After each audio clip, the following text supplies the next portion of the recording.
técnicas. En fin, vamos a dar inicio a esta conferencia que a través del Centro de Investigación y Docencia y su cuerpo académico Desarrollo y Gestión Intercultural en Educación, da la apertura a una serie de actividades por los 25 años del centro. Hace 25 años que el centro desarrolla la maestría en educación y hoy el doctorado en ciencias de la educación.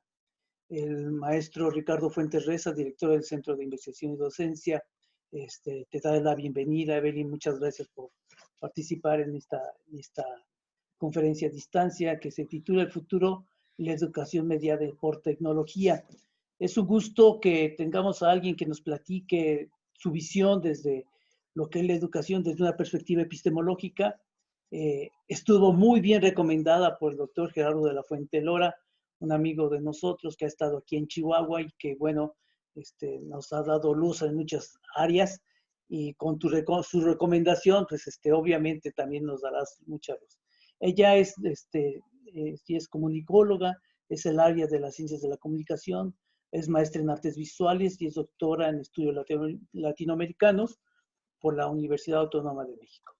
En todas ha tenido mención honorífica, seguramente y obviamente por su calidad académica, y pues no esperamos más que eso. Te agradecemos, Evelyn, por esta conferencia y muchas gracias por tu participación.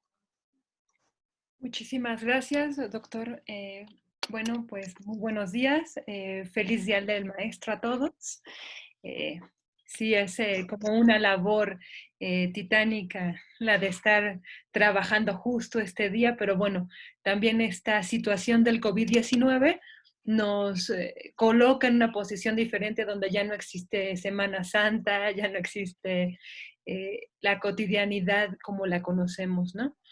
Y precisamente también, un poco de eso es lo que toco de manera paralela. Y bueno, voy a empezar compartiendo pantalla. Me van diciendo si se ve bien, si no se ve. Y bueno. Se ve un leonzote, sí.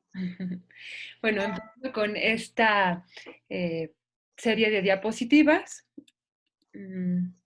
Como la presentación, yo ahorita estoy como investigadora en la Coordinación de Universidad Abierta y Educación a Distancia de la UNAM.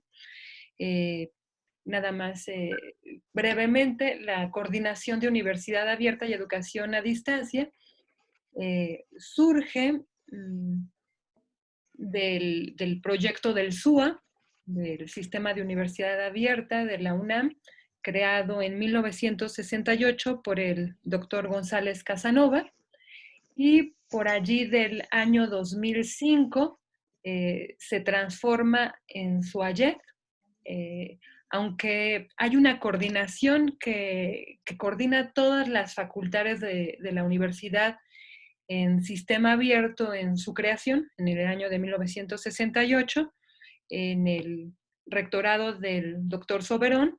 Cada una de las facultades adquiere autonomía en este sistema de universidad abierta y pues este centro que en un inicio coordina todas las facultades se va a dedicar durante varios años a elaborar material didáctico para la impartición en las diferentes facultades y escuelas, y además de ello, pues va a realizar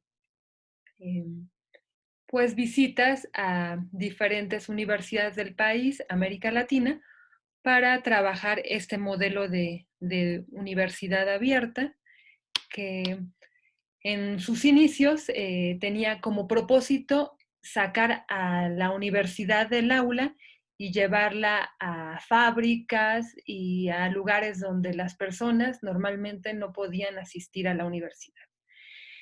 Cuando se transforma digamos, proyecto en CUAED, en Universidad Abierta y Educación a Distancia, empieza a haber una serie de planteamientos, cambios, porque la educación a distancia, sobre todo lo que, bueno, es conocida como la educación mediada por tecnología, va cobrando cada vez mayor fuerza y pues allí dentro de esta forma que se considera sistema, como un sistema educativo con principios sociales, como establecía González Casanova, se va diluyendo en diferentes maneras que van más hacia un centro de servicios propiamente que resuelve problemas de la universidad. Y bueno, desde allí yo trabajo esta conferencia, esta ponencia, que es el futuro y la educación mediada por tecnología, ¿no? Más en concreto, trabajo la crisis que existe entre los modelos para la planeación educativa y la visión de futuro en los estudiantes del último semestre de la carrera de Ciencias de la Comunicación de la UNAM. Bueno, como ustedes saben, ya desde el área que se trabaja aquí desde educación, yo entro en lo que es educación a distancia. De una forma, entro primero en una estancia postdoctoral. Yo tengo una visión más de producción cultural, arte, y aquí me voy permeando de esta forma de trabajo, de lo que es la planeación educativa y la creación de modelos de futuro.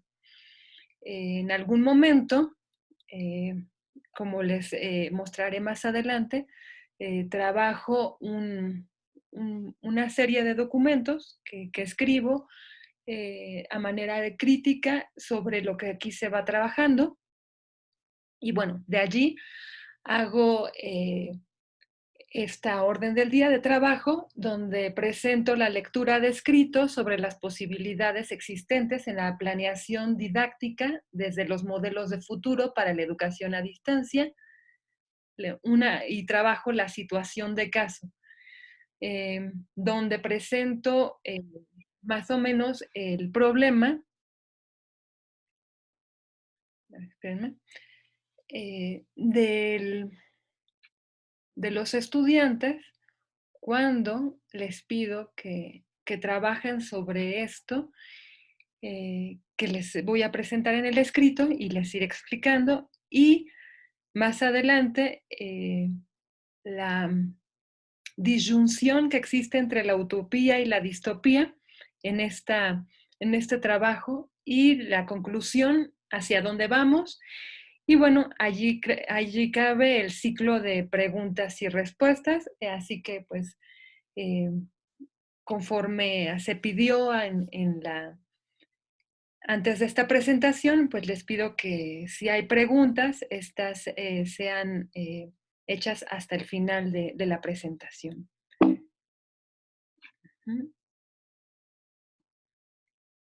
El objetivo de esta conferencia, bueno, es plantear el desfase existente entre las propuestas didácticas para la planeación educativa y la proyección real de futuro entre los estudiantes universitarios con lo que se ha ido trabajando. Espérenme.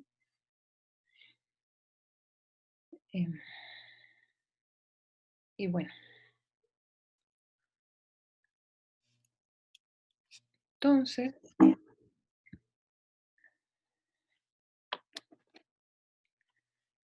empiezo con la lectura de este paper,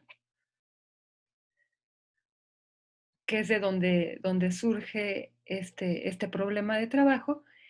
Y bueno, se llama Los dispositivos de futuro en la educación a distancia. Y empiezo con un epígrafe de Rafael Alberti, que se llama Fragmento al poema, a la pintura, ofrecido al Bosco y elaborado en 1948, donde dice: predica, predique, diablo pilindrica, saltan escaleras, corren tapaderas, revientan calderas en los orinales letales mortales, los más infernales pingajos, zancajos, tristes espantajos finales. Rafael Alberti. Bueno, y empiezo. El devenir de los alumnos en las carreras universitarias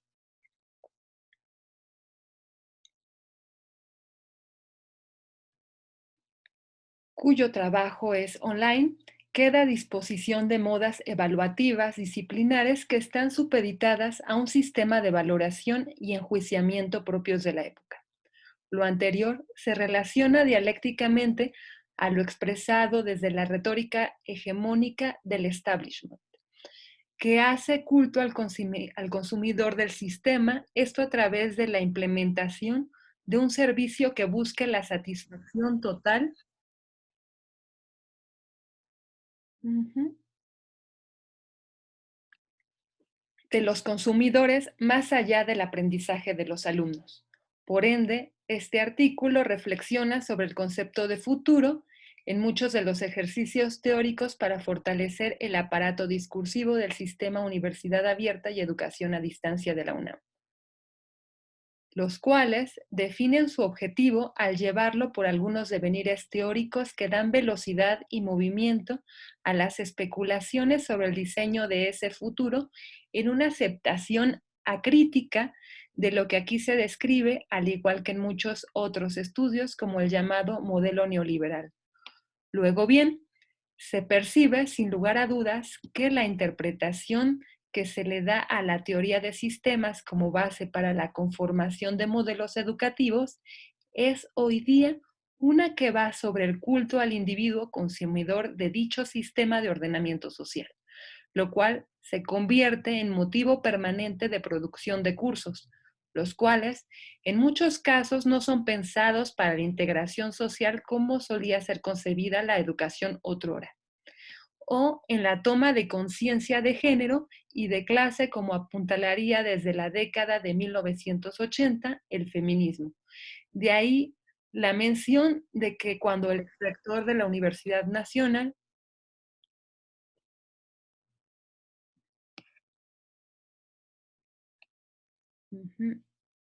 Pablo González Casanova, ideara y creara este sistema de universidad abierta en el ocaso de los años 60, pensara en una universidad de masas dirigida a todos los grupos sociales, donde ésta se saldría del campus para responder a las necesidades de obreros, campesinos y población en general que ya tenían experiencia sobre lo cual trabajaban. Tal concepción de la universidad abierta fue sin duda una de carácter gramsciano, ya que buscaba la reorganización cultural de la sociedad más allá de un reordenamiento económico, como indicara en su momento Karl Marx. Un reordenamiento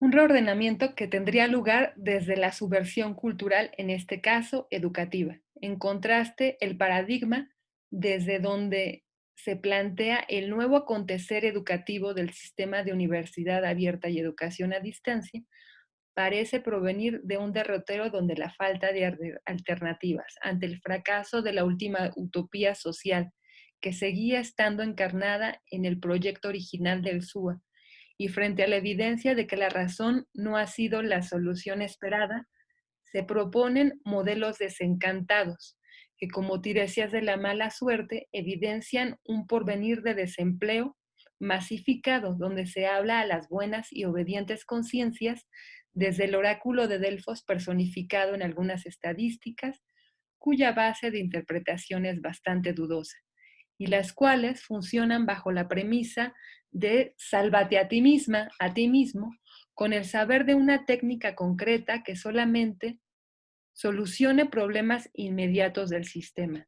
Desde este punto de partida y a manera de inventario, se enlistan a continuación los campos epistémicos de donde se ha querido articular una ciencia que oriente hacia el futuro y desde donde puedan haber sido planeados los contenidos escolares para el sistema de universidad abierta y educación a distancia de la UNAM. De ahí que, por un lado, se cuenta con la utopía, la teleología, la futurología y la prospectiva, para pasar en un punto intermedio por la historia y la protopía.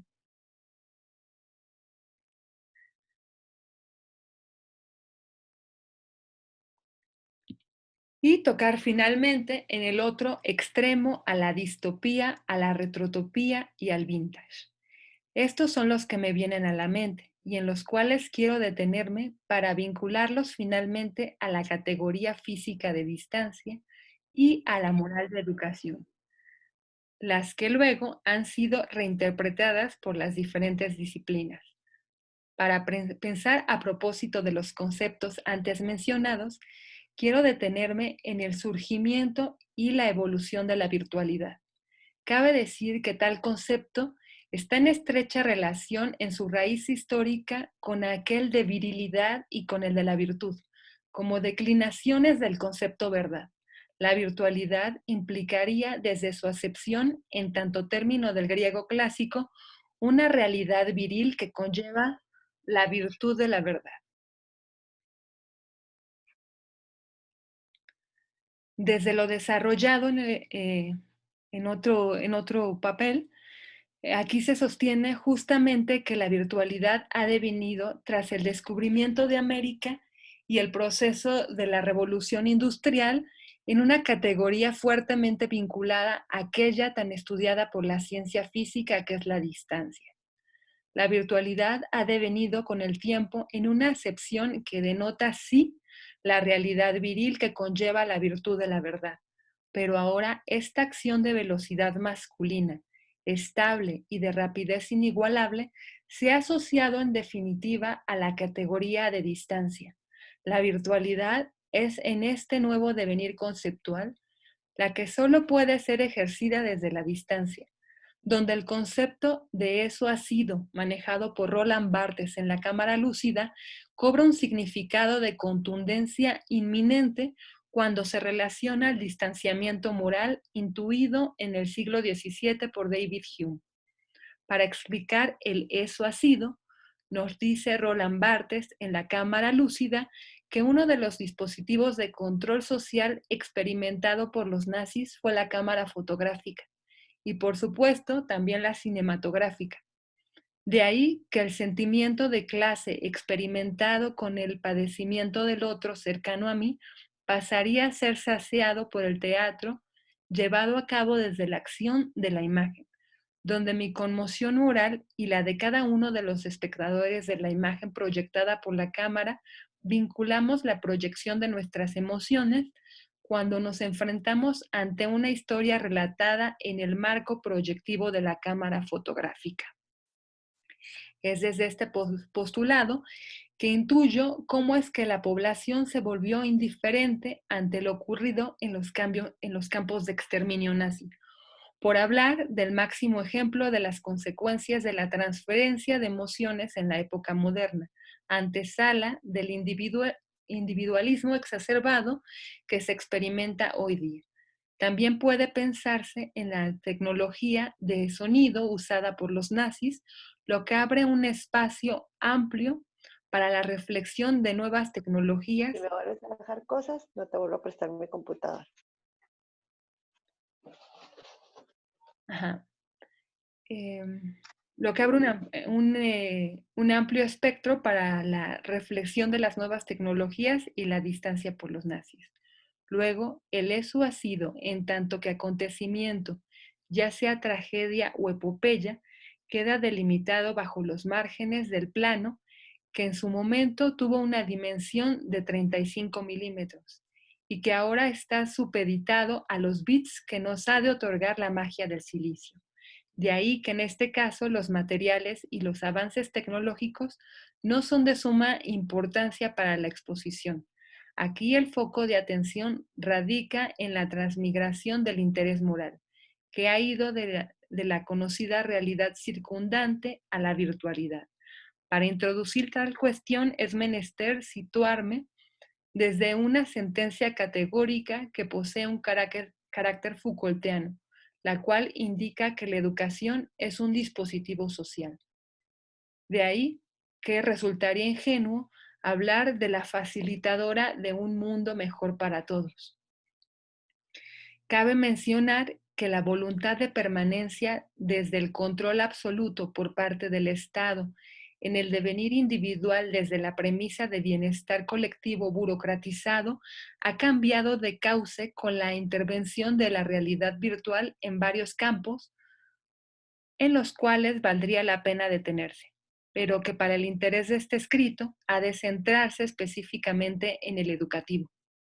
Luego bien, de los términos antes mencionados, me centro antes que nada en el de utopía, que en tanto término introducido por Tomás Moro en el Flandes de inicio del siglo XVI, nos lleva por una epopeya de reordenamiento político, cuyo sueño de acción está sustentado en lo que se dice sobre el nuevo mundo, la isla del no lugar o del buen lugar, dependiendo del término griego al cual se quiera apelar.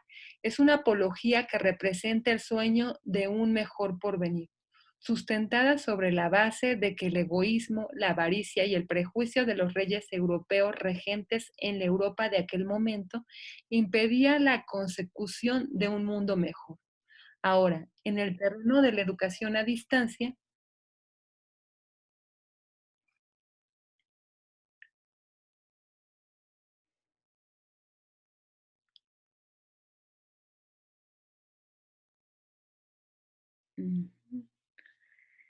la utopía, la isla del buen lugar o del no lugar, ha sido tomada por la web, desde la interacción social, donde la interacción social ya no está al parecer poblada por el espíritu del egoísmo.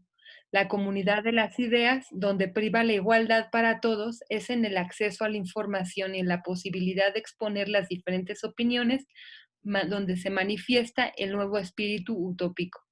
Sin embargo, la utopía de la red, que implica el rompimiento de fronteras para la educación en línea, se topa con un nuevo salvajismo, que es el de la figura mítica que atraviesa el espíritu del siglo XVI.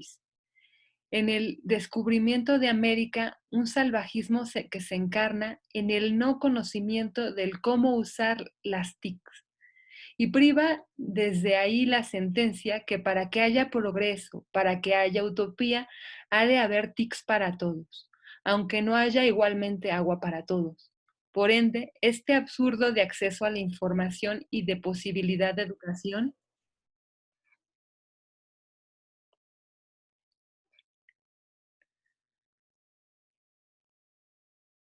además de un interés inamovible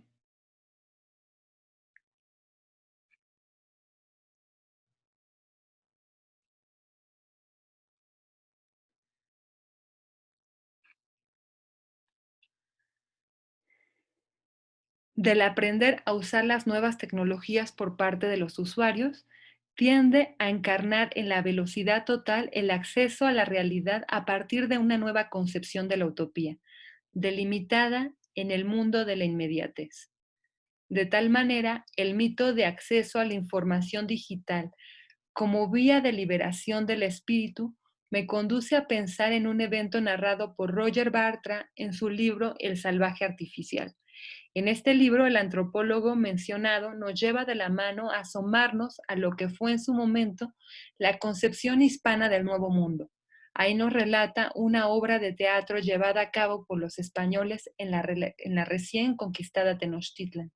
De tal forma, el autor narra que los españoles adornan la actual Ciudad de México con pequeños arbustos y especies.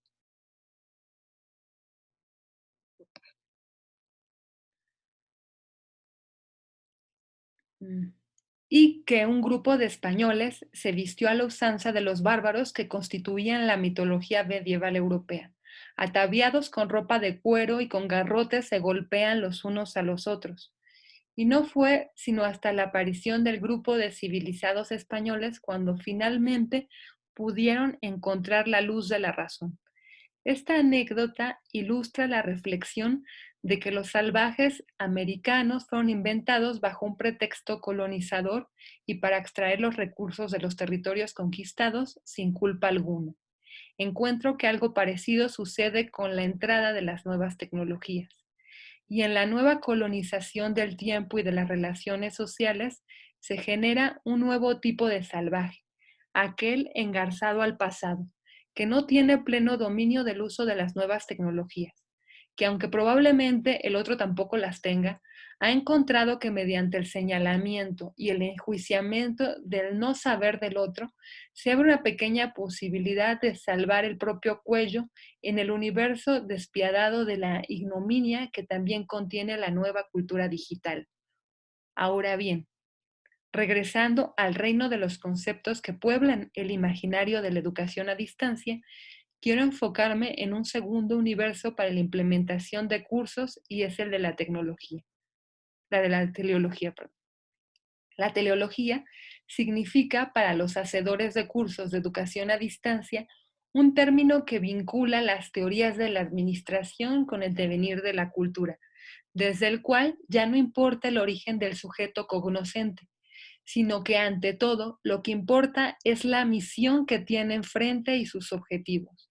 Este término apela al reino de la razón encaminada a un evolucionismo mental, cognitivo y laboral que va dirigido a la concreción de escenarios de evaluación donde el estudiante obtendrá herramientas concretas que a manera de técnicas le darán la capacidad para enfrentarse a las nuevas demandas de una sociedad digitalizada, donde el aprendizaje autónomo posee un parangón de responsabilidad propia de un mundo donde lo que acontece de manera generalizada es el conocimiento operativo. Cabe mencionar que la diferencia del uso del concepto teleología con respecto a cómo fue concebido originalmente en el universo griego estriba en que antiguamente tal acepción versaba sobre el campo de la metafísica que se dirigía a meditar sobre los fines últimos de un tratado. Cabe de igual manera recordar que la metafísica representa la base de la filosofía, donde si esta que atañe al amor, a la sabiduría, se pregunta por cada uno de los acontecimientos que suceden en el mundo, aquella que pretendemos definir se pregunta por ese campo reflexivo en sí. Desde este plano,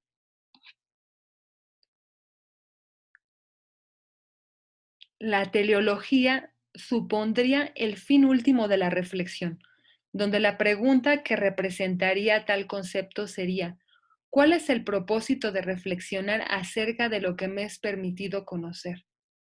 Por lo tanto, la teleología sería desde ese derrotero un recogimiento ético de las motivaciones que me llevan como sujeto pensante a preguntarme sobre lo que me es permitido conocer. Cabe decir que es necesario hacer un ejercicio similar sobre la banalización del término que apunta hoy día únicamente hacia un evolucionismo del Homo faber. La teleología, ligada al concepto de la virtualidad como se trabaja hoy día, nos lleva a pensar en la proposición de escenarios concretos que agilicen el flujo de la información, de interacción y de captación de ideas.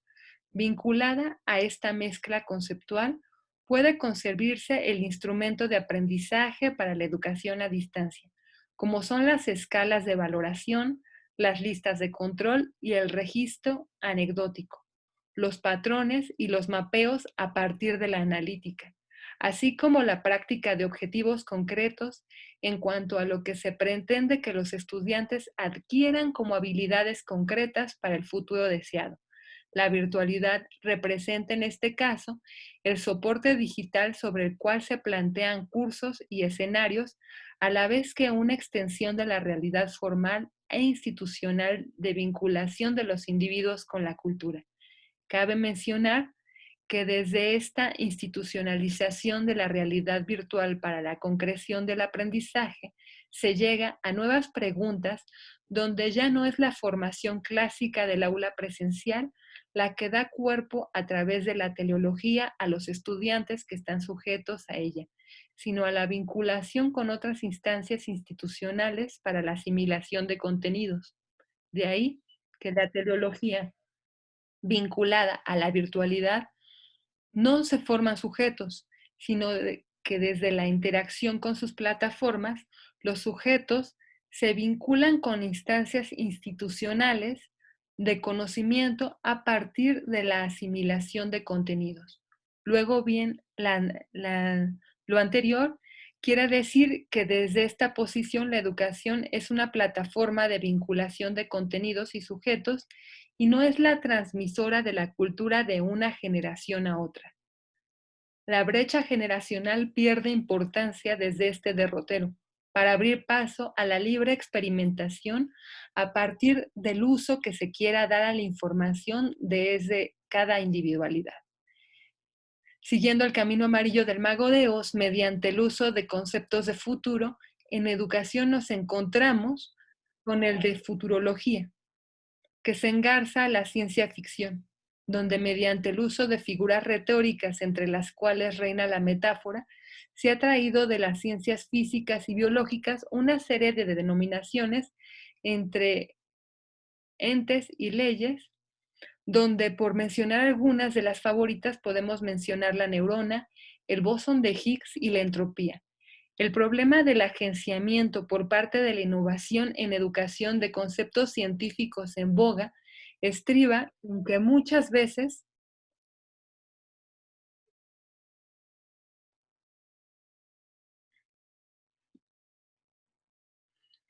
se dejan de lado las demandas sociales acaecentes por la especulación de un dominio de conocimiento que no se alcanza a comprender ni medianamente bien y que por lo tanto se llega a resultados desastrosos al momento de programar cursos diversos. Ahora bien, el uso de la virtualidad en relación con la futurología y en el ámbito de la educación a distancia se lleva a cabo desde la implementación de asistentes y agentes, en su mayoría mujeres, críticas a la personalidad de estas, sitios porno con agentes femeninos, película Ella y el uso de interfaces, cyborgs y androides ginecoides. En el último de los casos que acompañan a los estudiantes en la adquisición de conocimiento por la vereda digital. Como una oda a este tipo de acompañantes en el feminismo se llevó a cabo desde mediados de los años 80 la implementación del manifiesto Cyborg, desde donde la activista Donna Haraway proclamaba la diferenciación sexual desde este conocimiento que salía de los lindes establecidos.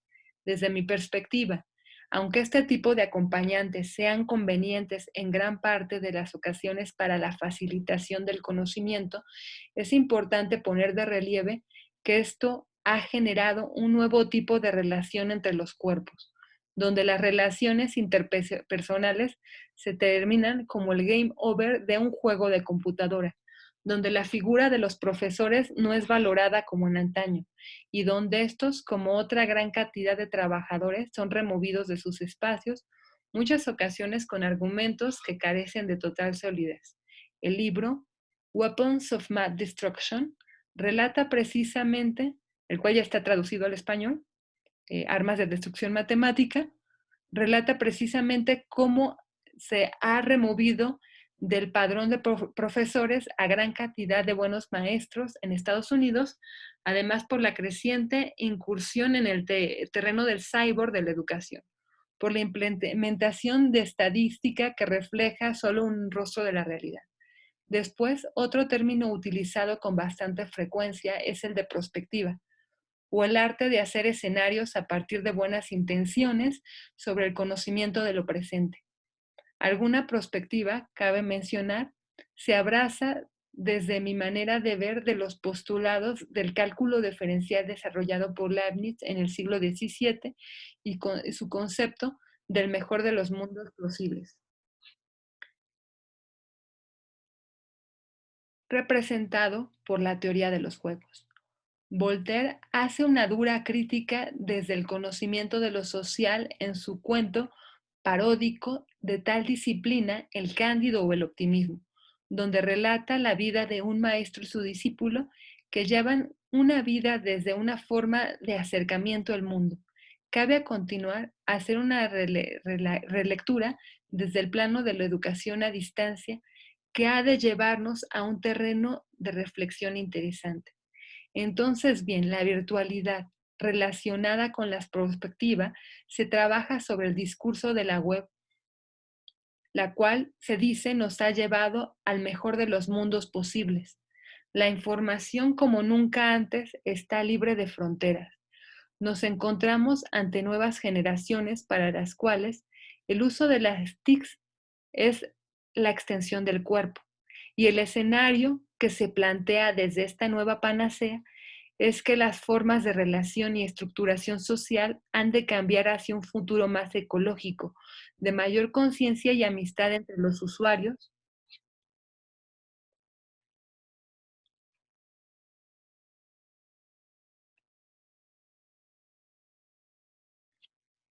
Ujú.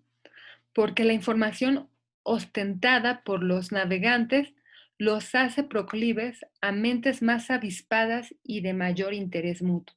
Se habla desde aquí de una relación lineal entre los usuarios, la cual imprime el mundo de la abolición de las clases sociales a causa del conocimiento. Solo queda la brecha económica que es fácilmente superable por mentes audaces con objetivos certeros y con los pies sobre la tierra. Una crítica que puede hacerse fácilmente a este optimismo prospectivo en el área de la virtualidad Berman, en su libro clásico Todo lo sólido se desvanece en el aire, donde el autor nos presenta su propia interpretación del clásico Fausto de Goethe y cómo éste cambió su alma por el sueño de progreso industrial en el último término y de cómo la zozobra, que es el último de los espíritus de la desesperanza, que queda en la vida de Fausto, se va no sin dejar primero su aliento de muerte, lo cual se traduce en el embotamiento vivido por gran parte de la sociedad, el cual refleja que se requieren siempre canales otros que conduzcan al optimismo, el cual evidentemente no es saciado por la información ofrecida por la web.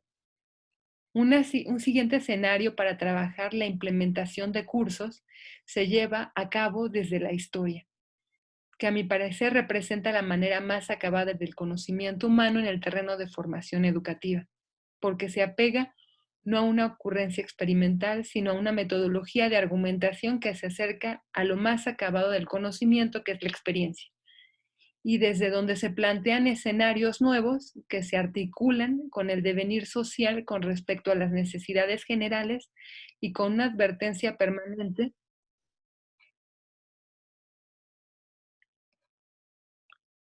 de que han traído como consecuencia muchas veces nefasta el dominio de las ocurrencias utópico-futurológicas, etc. Cuando se concibe la historia en relación con la virtualidad, se toma como eje de trabajo una retrospectiva de retroalimentación que va unida a lo largo del tiempo para el planteamiento de realidades diversas y sus posibles consecuencias.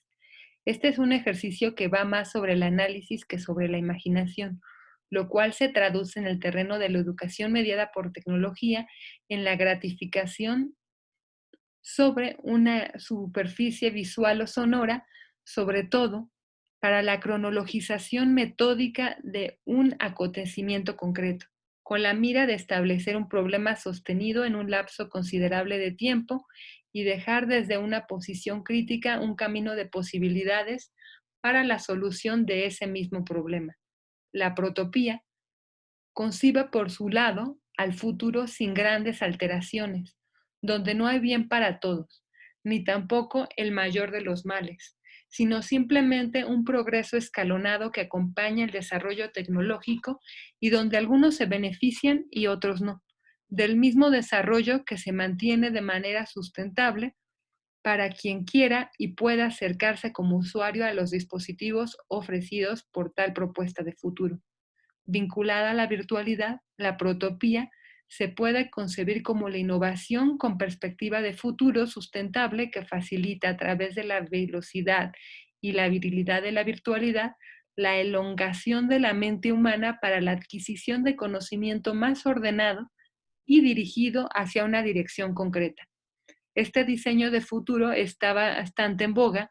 Su riesgo es el de naturalizar el ensanchamiento de brechas económicas entre quienes tienen y quienes no. Finalmente, por el otro lado, se tienen los conceptos de distopía, retrotopía y vintage, los cuales están agarrados a una pasión por el pasado, donde el presente ya no agrada y donde no se tiene esperanza en el advenimiento del futuro. Luego bien es menester para este estudio hacer un breve análisis por separado de cada una de las propuestas de estos modelos de futuro que por lo general se agarran a un pasado anhelado que no es tal y que por lo general es manipulado para intereses particulares. Y aquí está de cabeza, no cabía de otra forma, la imagen del Jardín de las Delicias, que, bueno, es un fresco al óleo que está exhibido en el Museo del Prado, óleo sobre madera, y funciona como tríptico y, y lo utilizo como ejemplo para la distopía. La distopía es el concepto antitético a la utopía, el cual desde la ciencia ficción deja ver escenarios posibles si es que se sigue por el camino del egoísmo, la vanidad y la lujuria y otros vicios. La distopía puede ser muy útil a la educación para plantear escenarios posibles en caso de no intervenir con una mejora ante ellos. Puede decirse en este texto que tiene por tendencia al género distópico, además de histórico, como un planteamiento de la realidad presente y futura si es que no se hace algo al respecto. En relación con la virtualidad, la distopía tiene muchísimos ejemplos y uno de suma contundencia es el retratado por George Orwell en su libro 1984, donde plantea una sociedad posible, cuyas relaciones internas están completamente coartadas y donde la figura virtual del gran hermano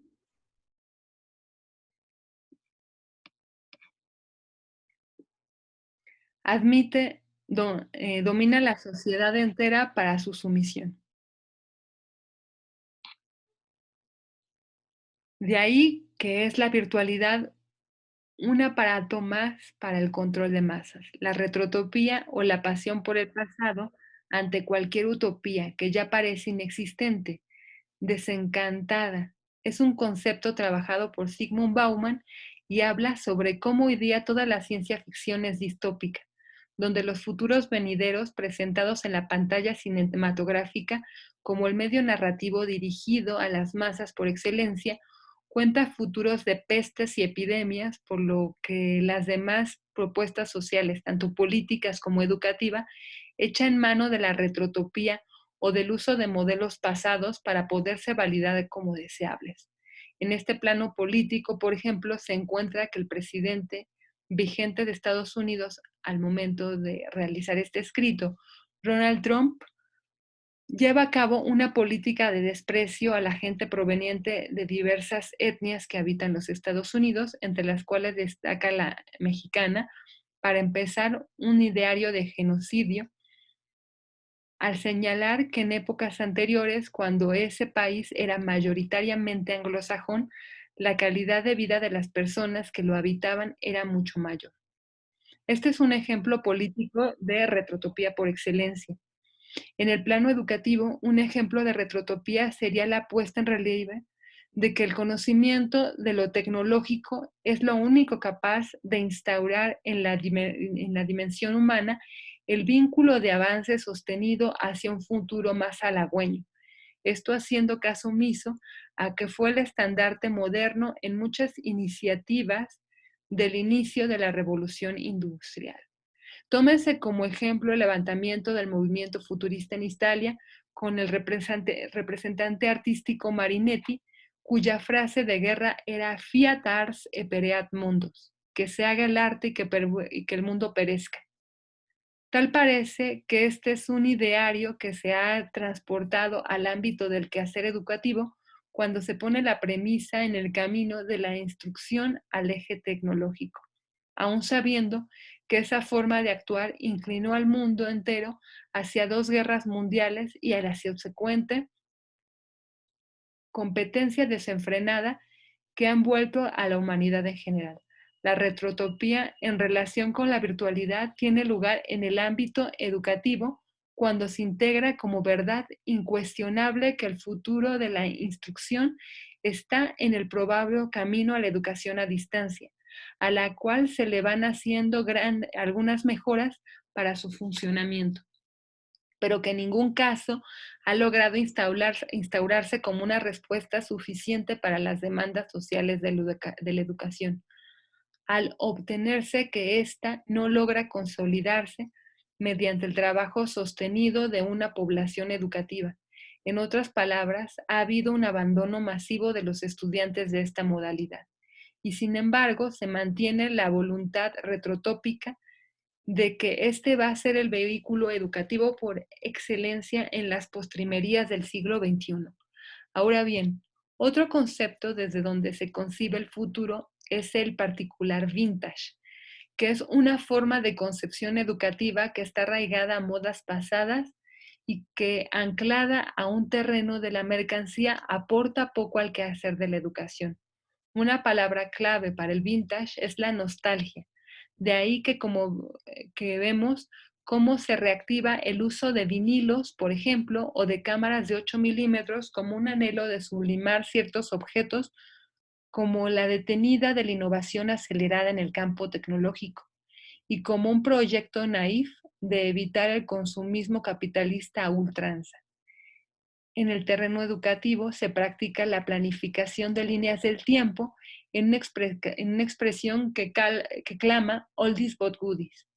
La conjunción entre vintage y virtualidad da por resultado, en lo que es propiamente la educación mediada por tecnología, el hecho de que se le da prioridad a la apariencia en el cómo se muestran los contenidos de manera que pertenezcan a una noción de belleza paralela a lo que se mercadea en el campo de la educación como didáctico y entretenido, pero anclado a un diseño gráfico anquilosado, a una imagen preestablecida de libros de texto educativos que ante todo están dirigidos al consumo.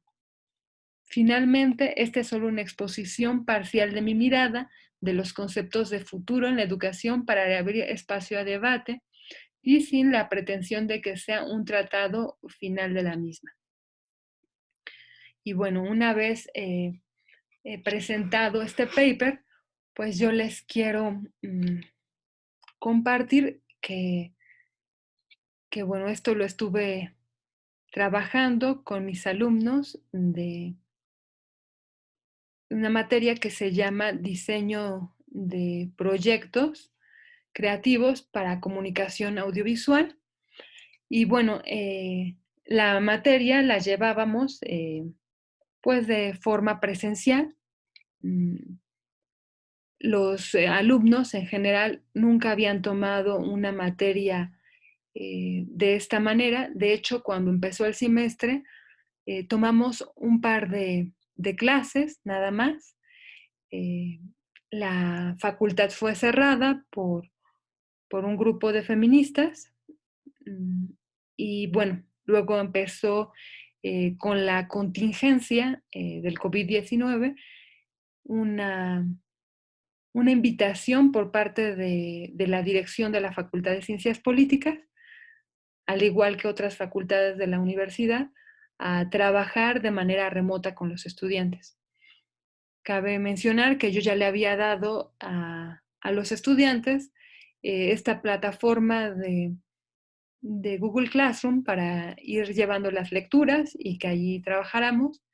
Les pedí que todos tuvieran cuenta de Google Classroom de Google para Gmail para irla trabajando y muchos no accedieron a esa petición. Y sin embargo, bueno, me fueron buscando más ya con esta solicitud por parte de la facultad, de la coordinación, de que se impartieran los cursos en línea. Y de entrada, pues yo les pedí que en una hoja de Word redactaran qué sentían con este cambio tecnológico que se estaba pidiendo y hacia qué querían con ello, ¿no? Y bueno, prácticamente todos los estudiantes hablaron sobre su molestia ante el hecho de trabajar de manera remota indicando que, pues, que a ellos les gustaba trabajar de manera presencial y que pues la manera de trabajo remota no los satisfacía, ¿no? En el proyecto de esta materia, pues se trabajan formas creativas para hacer narrativas audiovisuales, así que a partir de ello les pedí que, que desarrollaran un guión literario para un cortometraje, imaginándose un futuro donde ellos ya fueran profesores y solamente a distancia, pensando que ya no va a existir la universidad presencial en un futuro y que eligieran estos modelos de futuro que les acabo de leer en el paper y que a partir de esos modelos de futuro desarrollaran una historia. Pues los estudiantes en general son 16 los inscritos, pues digamos que de los 16, 14 me entregaron historias distópicas, de futuros distópicos donde suceden las calamidades más terribles, donde nadie entiende nada, donde ya todo es consumido, donde nadie sabe cómo trabajar. Y bueno, yo a partir de esto les pedí que me desarrollaran igual rápidamente, porque para ellos era como muy importante el, el trabajar la distopía sobre otras formas de trabajar el futuro, siendo que, bueno, cuando pensamos en educación, por lo general lo tendemos a hacer desde la utopía, pensando en que a partir de este ejercicio de trabajo se va a llevar a cabo el mejor de los mundos posibles. Y les quiero compartir un par eh,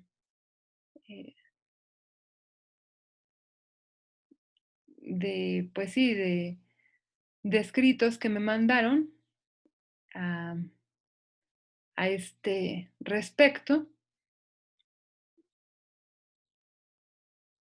y donde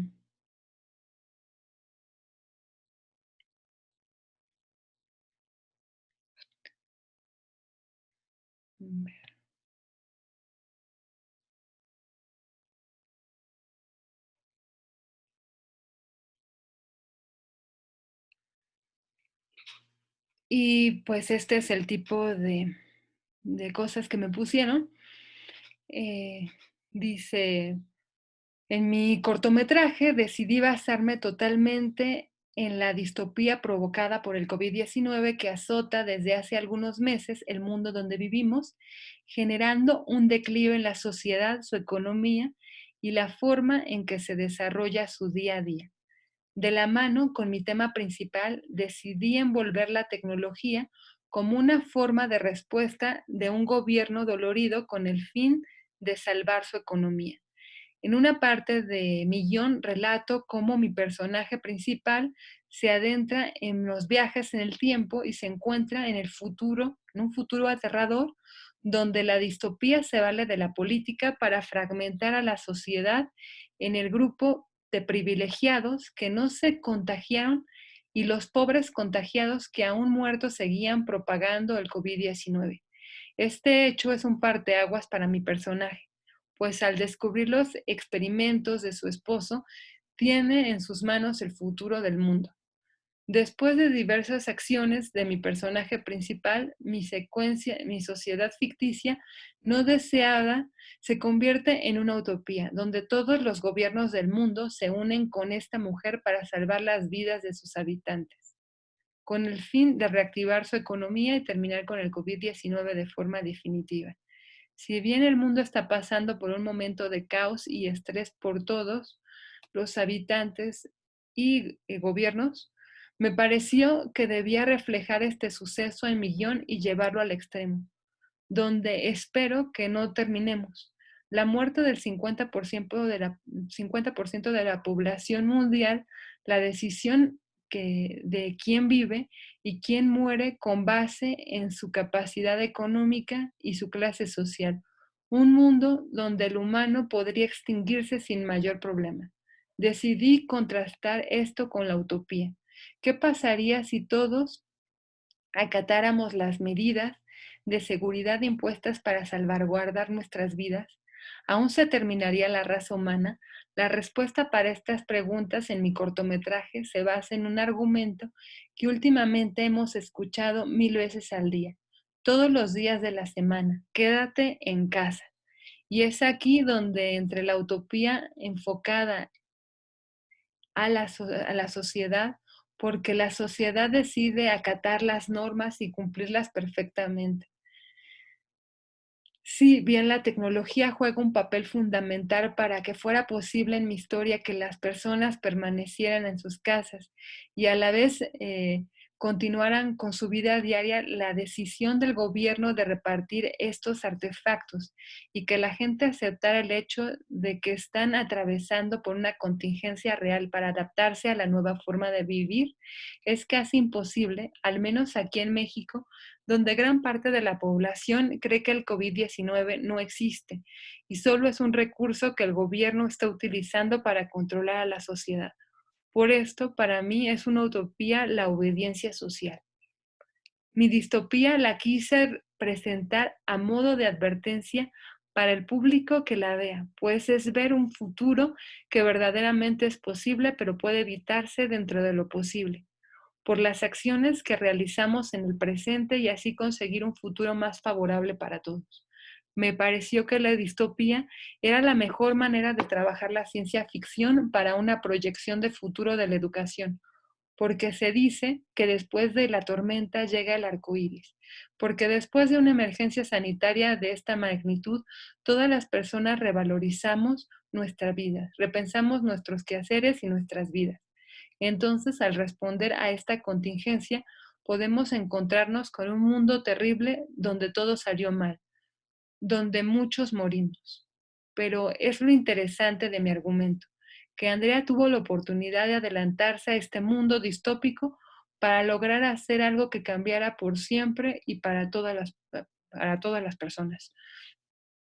Si bien la educación se alimenta de la tecnología y evoluciona conforme a este, puede llegar a un punto, como lo es ahora, en que la que dependa totalmente de las invenciones, entonces cambiarán los roles.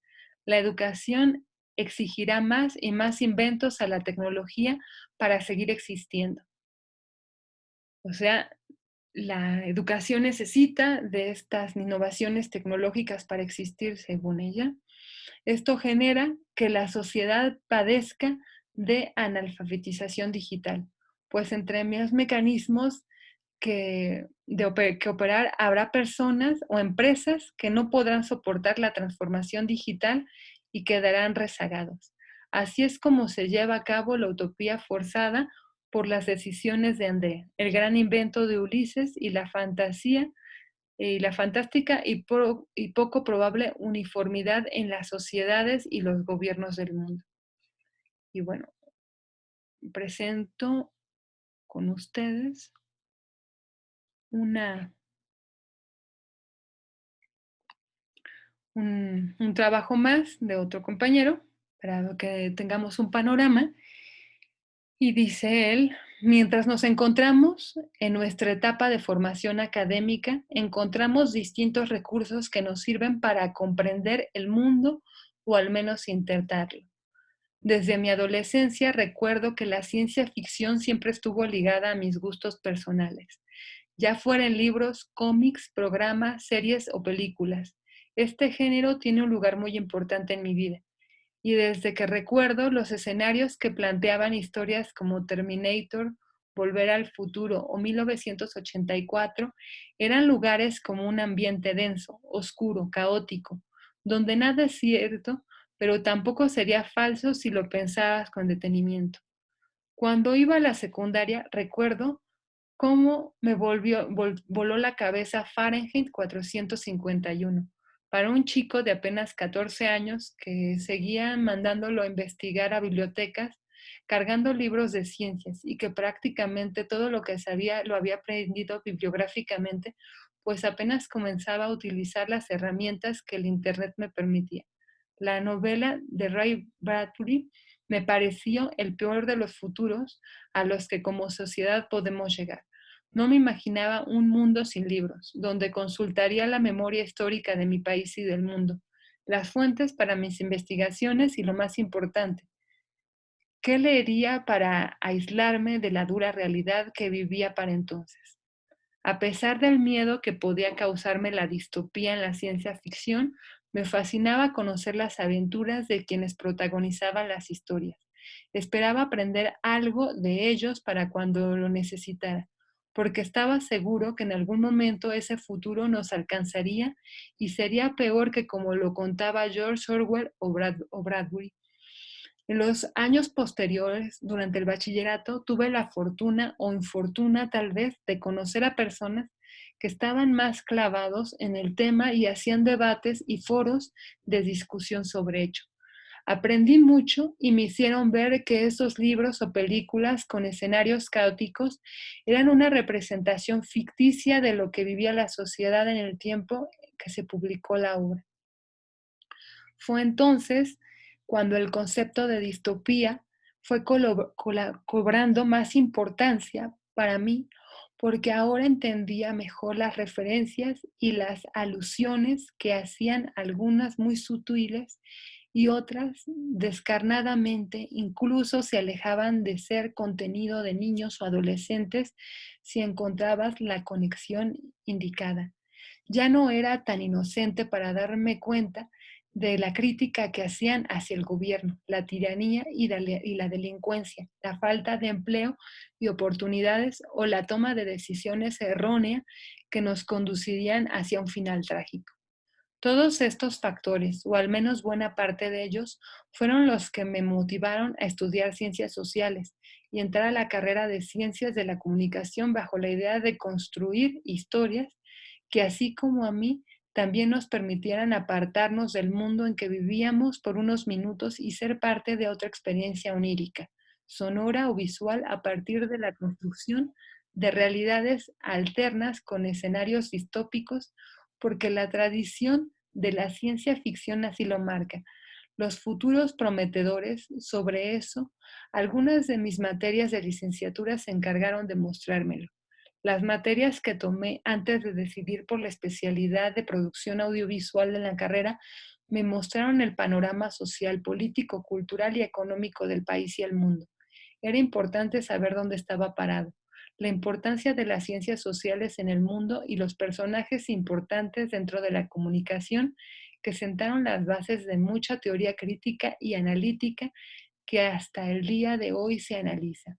Uno de ellos es Foucault y su indispensable obra Vigilar y Castigar, misma que recordaba el Gran Hermano de Orwell en 1984, cuando mencionaba el concepto panóptico en el modelo de prisiones del siglo XIX. También imaginaba a Leviatán de Hobbes como el monstruo de Cloverfield en la cinta Matt Reeves o la sociedad industrial que mencionaba Herbert Marcuse en El hombre unidimensional, como el escenario ideal para la película de Steven Spielberg. Esas asociaciones que hacía de temas filosóficos con la distopía en la ciencia ficción me sirvieron para entender mejor los temas y reflexionar que estos teóricos escribían sobre temas contemporáneos que debía conocer la sociedad para evitar la represión, los malos sistemas de gobierno, defender su posición en la historia y no precisamente escribían temas ficticios,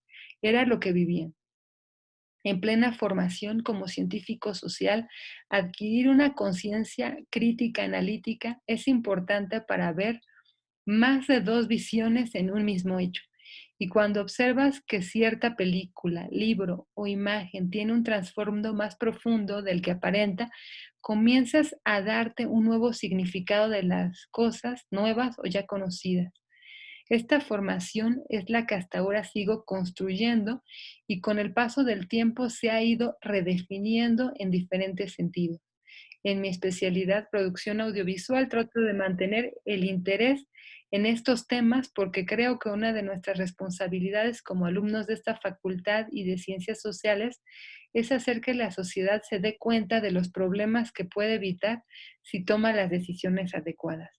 Por eso considero la distopía como necesaria para mostrar cualquier futuro que imaginemos, porque todos los días nos advierten de un nuevo problema que va en contra del orden mundial o está rompiendo los paradigmas que conocemos. Hoy la emergencia sanitaria que estamos viviendo nos pone a prueba en diferentes situaciones. No estábamos preparados para un virus de esta magnitud, ni tecnológica ni socialmente. Creíamos que las prácticas sociales como las concebíamos siempre iban a ser así, pero todo ha cambiado. Como estudiante siempre había tomado clases presenciales y ahora la educación a distancia me ha demostrado que no hemos aprendido lo suficiente en cuanto a educación tecnológica se refiere. No lo digo solamente como estudiante, en todos los niveles de la educación se ha reflejado una falta de conocimiento en el uso de las herramientas tecnológicas. Todas estas reflexiones siempre las asocio a futuros distópicos por lo que la educación a distancia ha sido producto de malas decisiones, como las que la ciencia ficción nos ha mostrado. Por eso pienso en este caso en seguir en esta situación y las cosas empeoren, nos espera un futuro eh, catártico, pero así hay algo que también me han enseñado esos libros y las películas, es que todo cambio inicia con una crisis y al final las cosas mejoran. Bueno, y eh, pues una vez que he mostrado esto, eh, quisiera hacer como eh, pues esta presentación ya de manera oral totalmente de esta situación que hay entre la utopía y la distopía y bueno, que ahora voy viendo más de cerca con mis estudiantes. Em, Finalmente, leemos, por ejemplo, a Juana Moscomenio o toda la historia de la educación, siempre se nos dirige más bien hacia ese fin utópico. Em, en la elaboración de material, cuando leemos lo que hacen los rusos desde la educación, pues también va dirigido a eso, las propuestas que se hacían desde el socialismo, la utopía de ese socialismo que se vivió en la construcción de esas repúblicas, va muy distante a lo que pues se ve a través de estos ejemplos en el aula. Eh, Todos mis estudiantes, eh, salvo un par de excepciones, que también es interesante destacar que son extranjeras, por ejemplo, una es española, tienen esta visión en que pues todo se va a destruir, todo se va a acabar y eso se debe, desde como lo alcanzo a ver, no solo a que están fuertemente influenciados por un cine distópico, ¿sí? Que desde los años 70 pues ha inundado pues aún, aún más fuerte el, eh, la psique, la ilusión del porvenir de la población en general, si recordamos por ejemplo las películas como Cuando el destino nos alcance o El planeta de los simios, pues ya todos estamos en esa dinámica. eh, Sus trabajos lo dejan ver, ellos están a punto de empezar a salir, bueno, sí, de salir al mercado laboral y de hacer propuestas tanto televisivas, radiofónicas y en general de medios plantados desde esta distopía.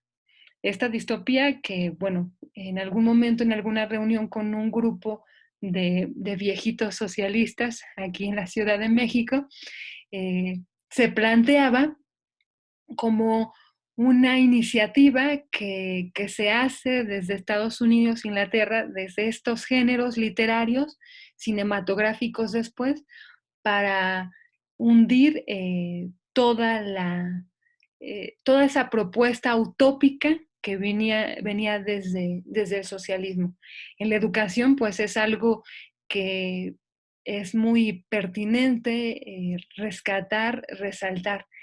La pregunta finalmente, ¿hacia dónde vamos cuando estamos queriendo hacer propuestas didácticas de una mejora sostenida para los estudiantes, eh, donde estamos con la conciencia de que los márgenes de un quehacer laboral están cada vez más estrechos, donde las carreras viejas de siempre, la formación clásica, disciplinar, ya no rinde frutos para las necesidades que se nos vienen, y donde aunado a esto,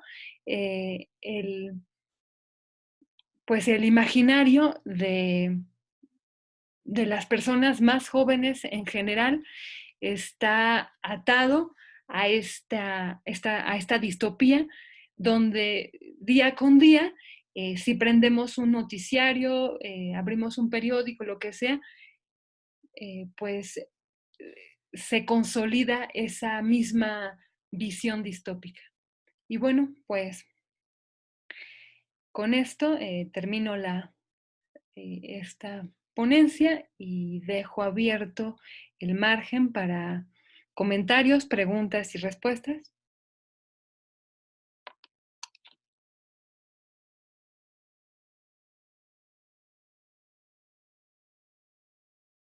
Alguien que... Uh-huh.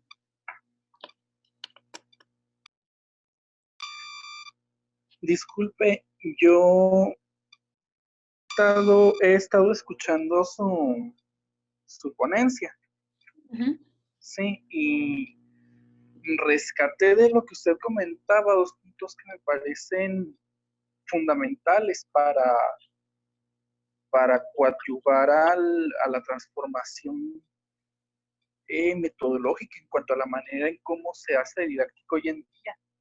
Yo, por ejemplo, soy docente de primaria y supondríamos que la formación profesional en las universidades es distinta a la formación en las escuelas del nivel básico, ¿no? Pero yo creo que esto no es del todo cierto.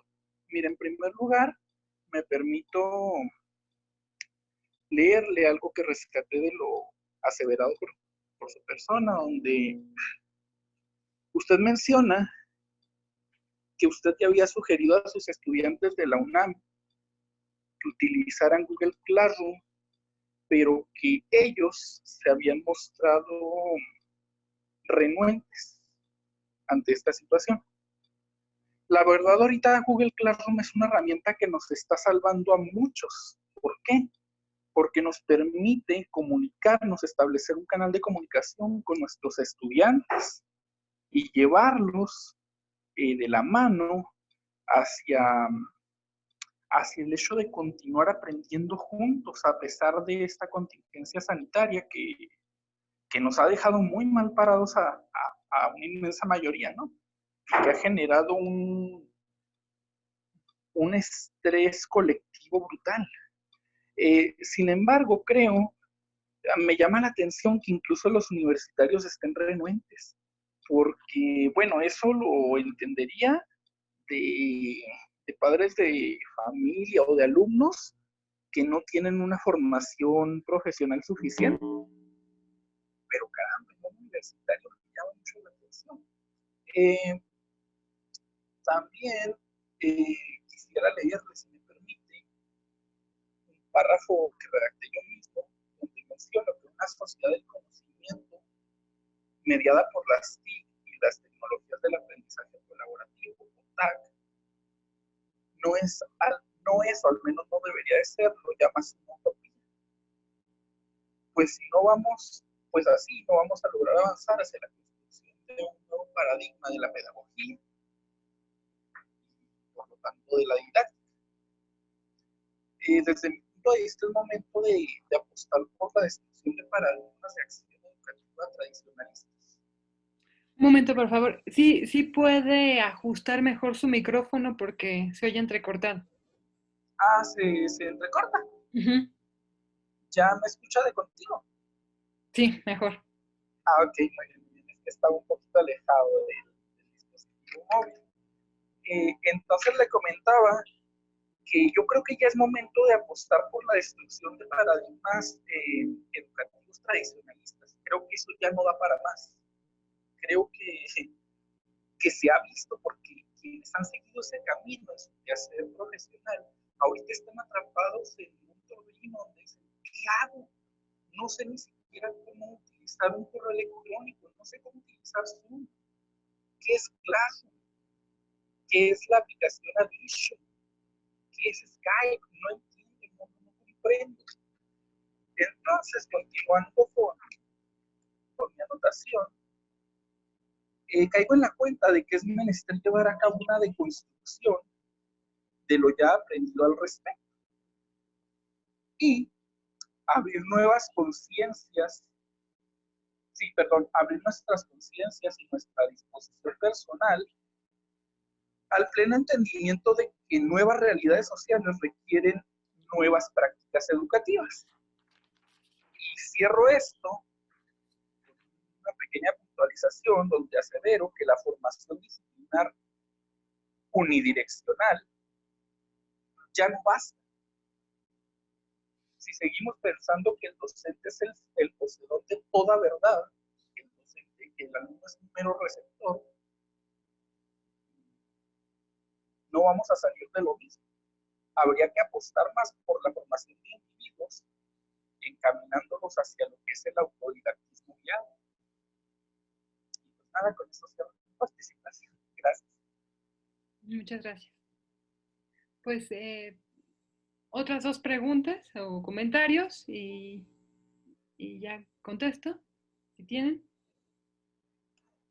Yo quería comentar, Evelyn, que el uso de estas nociones como distopia, antiopia, retrotopía y vintage, por ejemplo, me parece de alguna manera interesante para repensar precisamente lo que vemos hoy en educación. Efectivamente, yo creo que haces un análisis que coincide con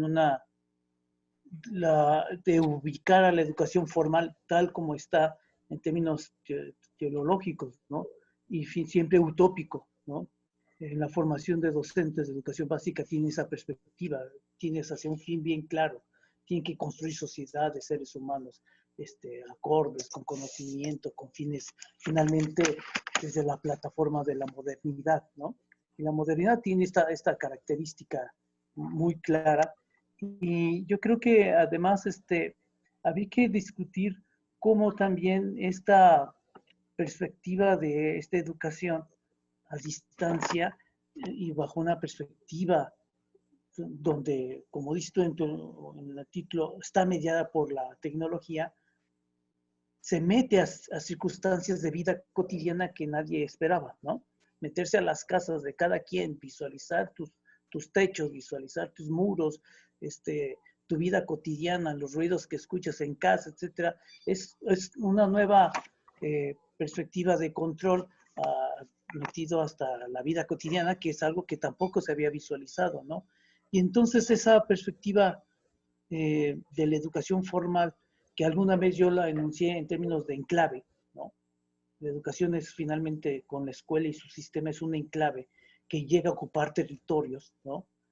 Y ahora está ocupando territorios que no se lo había tocado, pero de manera física, casi directa, con la tecnología, pues eso también no sé en qué medida va a distorsionar las nuevas maneras de comunicar, ¿no? O finalmente, a lo mejor es un camino que, por ejemplo, decía Niklas Luhmann, todos esos mecanismos, esos sistemas que están separados, hoy sí se están logrando comunicar a través de la mediación tecnológica, ¿no?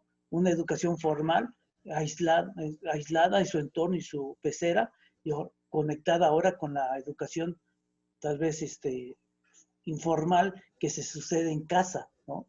Estas educaciones que están mediadas más bien por la cultura, por los procesos culturales. Entonces, llega a un punto, esta discusión que tú planteas, a un punto, no sé si intermedio, mediano, o a 3/4 de la historia del futuro que nos deviene, ¿no? Pero obviamente las preguntas que se están manifestando, pues tienen ciertamente una raíz epistemológica que tú estás abriendo y que me parece muy interesante desde la perspectiva de que el ser cognoscente de la mediación educativa se está eliminando por la parte de la solución tecnológica. Eso sería. Muchas gracias.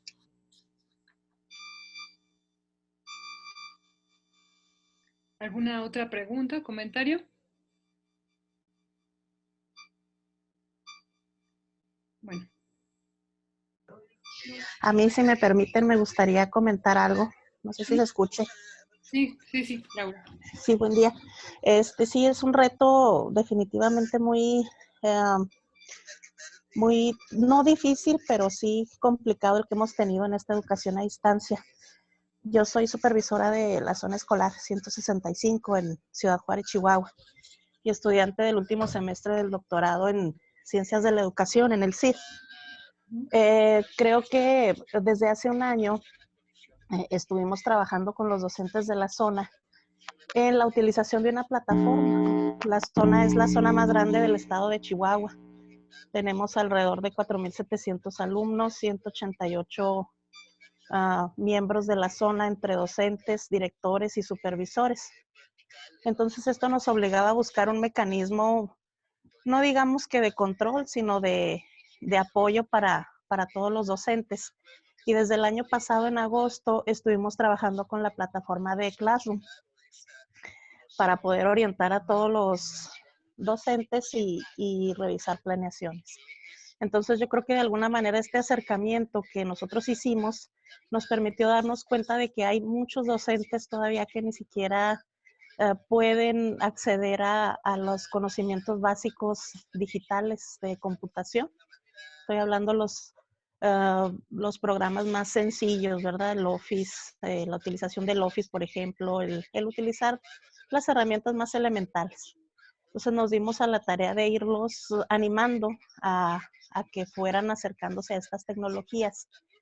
Y si bien lo que se comenta ahí, o sea, no es, la tecnología no es para sustituir al docente, sin embargo, pues es algo que está en nuestra profesión y que tenemos que irlo asumiendo, tenemos que irlo afrontando. Entonces, pues ha sido un proceso difícil en el caso de nuestra zona de irlo trabajando durante todo un año, pero como ante esta contingencia, ese trabajo que hemos realizado con los docentes durante todo el año sirvió de gran manera para que ellos fueran perdiendo ese miedo de acercarse a las tecnologías de la información y la comunicación. Entonces yo creo que esto es algo que tenemos que asumir, tenemos que afrontar, y sobre todo los directivos, los supervisores, los que tenemos pues puestos en los que hay gente que depende de lo que nosotros hagamos, de las estrategias, no dejar de asumir ese compromiso y no dar por hecho que el docente lo sabe todo. Es importante el acompañamiento, aunque sea en la distancia. La tecnología no va a suplir esa presencia, pero sin embargo, pues es un elemento que está, como le comentaba ahorita, en nuestras vidas, está presente de una u de otra manera y tenemos que irlo incorporando. Va a ser un proceso difícil, pero no es un proceso imposible. O sea, es algo que lo podemos lograr y que podemos sacar el mejor provecho de ello. Muchas gracias. Ha sido también para mí un gusto poderla escuchar, poder conocer su trabajo y casi como usted ver que pues muchos estamos trabajando en favor de un cambio de la educación en México. Que tengan bonito día y feliz día. Igualmente, Laura, muchas gracias. Yo también tengo una participación. Bueno, esta última y ya paso a responder. Sí, adelante. Sí, muy bien. Ahorita, mientras escuchábamos sus aportaciones, mencionaba que pues en sí la tecnología es lo que está, bueno, estas plataformas se están vinculando a los contenidos y a los sujetos. En mi caso trabajo con niños de 2 años, 8 meses a 6 años. Soy directora de un jardín de niños de preescolar. Entonces mi pregunta es, ¿cómo podría usted o qué nos sugiere o cómo visualiza el hecho de que nosotros tengamos que trabajar con niños de esas edades y hacer todo este trabajo de vinculación cuando ellos pues definitivamente no tienen habilidades digitales ni acceso de manera personal como lo son los estudiantes a lo mejor de la universidad? O sea, en estos casos en un nivel tan pequeño y con los padres de familias con toda esta responsabilidad que se viene, ¿cómo visualiza o cómo se ve esto desde su punto de vista? Gracias. Usted, Sandy. Bueno. Oye, disculpa, sé que dijiste que era la última participación. Yo tengo una que va un poquito más por el lado teórico, no sé si me das chance o si, si no, no te preocupes. Bueno, está bien. Gracias. En términos de los estados de excepción que mencionabas, en donde pues, la brecha se ampliaba un poco más o se fracturaba de ciertas maneras, mi pregunta es si ensanchar teóricamente no se vuelve peligroso para lo que ya especialmente en México, ¿no? No se vuelve peligroso para la práctica común de homogenizar la diferencia entre la geopolítica situada en el norte, en el centro y en el sur. Y eso sería. Muchas gracias. Gracias, Guillermo.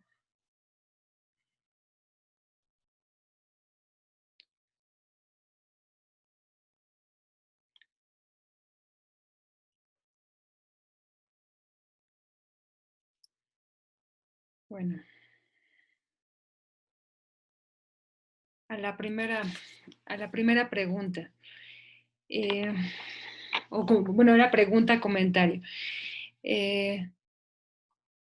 Sí hay una brecha cada vez mayor entre entre los docentes que utilizan las tecnologías y quienes han preferido el camino tradicional del aula.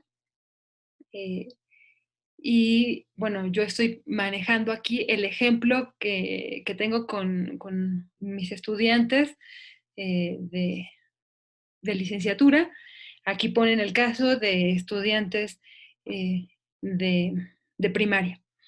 Y sin embargo, el problema que yo estoy tratando de enfocar no importa tanto si son estudiantes de licenciatura, de primaria, de secundaria, porque yo lo que estoy atendiendo, más que a la parte de destreza, de manejo de herramientas tecnológicas para la didáctica, es el hecho de el imaginario que hay en los estudiantes. Y estoy segura en que si a esos estudiantes de primaria que usted tiene le pone un ejercicio de futuro, hasta con dibujos,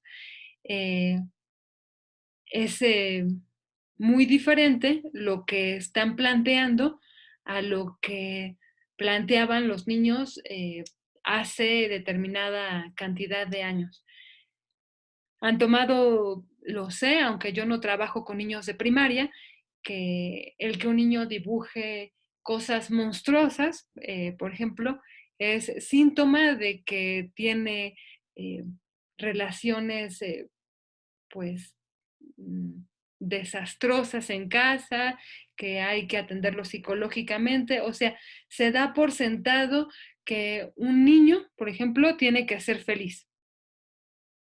Y en ese sentido, también yo estoy segura que desde la didáctica, desde el magisterio, se les va condicionando a que presenten determinados comportamientos. Si empiezan a dibujar otro tipo de cosas, que estoy segura hay muchos niños que no dibujan árboles felices y soles radiantes a un lado, nada más. Hay algunos que lo hacen simplemente para darle gusto al profesor y a los padres, porque no es de la manera que piensan. Aún así, también los puede ver en el juego con otros niños, ¿no? Muchos de ellos jugarán con armas de plástico durante el recreo, cada vez más en diferentes estados. Los niños ya de primaria han llevado armas a la escuela y esto es como ya un punto final de todo este imaginario distópico que hay en general en la juventud, que bueno, los estudiantes universitarios ya lo plasman bastante concretamente, pero o sea, cuando yo se los pedí, lo hicieron, no lo hicieron racionalmente, lo hicieron intuitivamente. Todos los guiones que ellos manejaron eh, están relacionados con sus problemas familiares en general y pues están proyectando eso. De allí es que empezamos a ver esta situación entre utopía y distopía.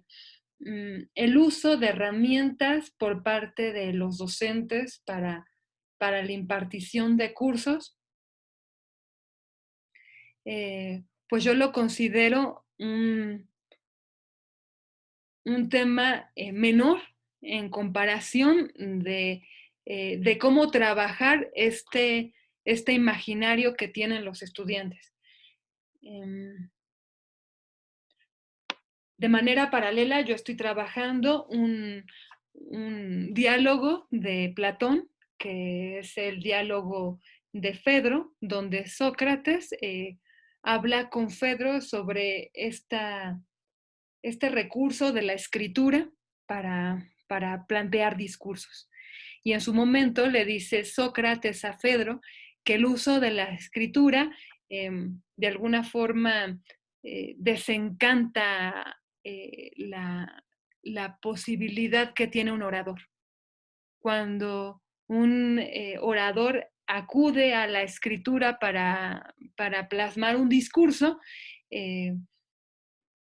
pierde esa naturaleza hermética que proviene de los dioses y hasta se inventa, dicen que se inventa, los que más conocen de eso, un dios egipcio llamado Teut que le regala al faraón en su momento la escritura, las matemáticas, el juego de dados para el engrandecimiento del pueblo egipcio. Y la voz del faraón, encarnada en el propio Sócrates, le contesta al dios: es que yo estoy muy triste de que me regalen la escritura, porque ahora que las personas tienen acceso a la escritura, se van a ir haciendo cada vez más perezosas y van a olvidar el contacto que tenían con los dioses, con lo sagrado, a través de esa intuición que era el recurso de la oralidad primitiva, ¿no? Si bien hablamos de que la escritura, que estuve utilizando muchísimo en esta presentación, ya es la segunda forma de tecnología más antigua que tenemos los seres humanos. La primera es la oralidad misma, en la oralidad, en el sistema oral, en el lenguaje, ya tenemos nuestra primera tecnología, y la segunda en la escritura. Todos, a través de los tiempos, hemos ido abusando cada vez más de esta tecnología y tal vez, lo dejo simplemente como un tal vez, hemos ido perdiendo esa cercanía con esa oralidad primera. En algún viaje que hice por países islámicos, a mí me llamó la atención mucho que gran cantidad de las personas que viven allí observan como un acto muy civilizado, muy refinado, el ir recordando cada vez más, por ejemplo, pues los musulmanes, más suras del Corán. Entre más suras del Corán recuerden y más otros libros, entre más recuerden textualmente citas de lo que ellos llaman libros sagrados, más es su refinamiento, porque ellos hablan justamente de eso, de la necesidad de la memoria. Al igual que lo plantea en su momento Sócrates con Fedro. Si con la tecnología de la escritura vamos perdiendo acceso a la memoria y sí vamos ganando en eficiencia para los resultados, con esta introducción de TICs, de tecnologías de la información educativa, de comunicación, que vamos desarrollando y que vamos implementando, ahora las más innovadoras, pues esto, el Zoom, el Google Classroom, no sé, soportes paralelos, Blackboard, nos dan la capacidad de seguir teniendo relación entre nosotros. Sí van cambiando nuestras subjetividades, como en su momento lo llega a decir Federico. Vamos, o sea, nuestra corporalidad va cambiando. El hecho de que ustedes ya están viendo cómo es mi recámara, ¿no? Y yo la de ustedes, ya no estamos en ese espacio quirúrgico que implicaba un auditorio, y además pues la facilidad que ustedes estando en Chihuahua y yo estando en la Ciudad de México, pues podemos comunicarnos de manera simultánea. Sí nos podemos comunicar de manera simultánea, abaratamos costos en este trabajo, podemos encontrar nuevas formas de interacción, de comunicación, eso es cierto, nuevos canales, pero sí hay una realidad que esa memoria que tanto defiende Sócrates en este diálogo del Fedro, se disuelve, se va disolviendo cada vez más. La memoria ya no tiene lugar primordial en el mundo de la innovación tecnológica, y con la pérdida, con la disolución de esa memoria, si vamos a Sócrates, también se va disolviendo esa diosa farmacea de la cual él habla, que retoma en su momento Jacques Derrida, para decirnos que desde allí, o sea, ese es el gran regalo de la educación, según Sócrates, que está en esa intuición, en esa memoria. No estoy hablando de una memoria de experiencias concretas, sino esa memoria del ser de la que él nos habla, que en la actualidad pues eso ya no tiene ninguna relevancia, pero ese saneamiento de la pregunta de por qué estoy en el mundo, que es a la cual responderíamos con los discursos, con la oralidad, ya no tiene lugar, sino más que para fines concretos. En ese sentido, sí es muy útil todo pues, el manejo de estas tecnologías, pues, para simplemente aprender cuestiones técnicas. Sí, a mí me está rindiendo resultados para manejo de cuestiones técnicas, ¿sí? Ahorita con estos estudiantes, por ejemplo, en su realización de guiones, pues van a pasos agigantados, por ejemplo, en la realización de su planta de iluminación, su planta de movimientos de cámaras.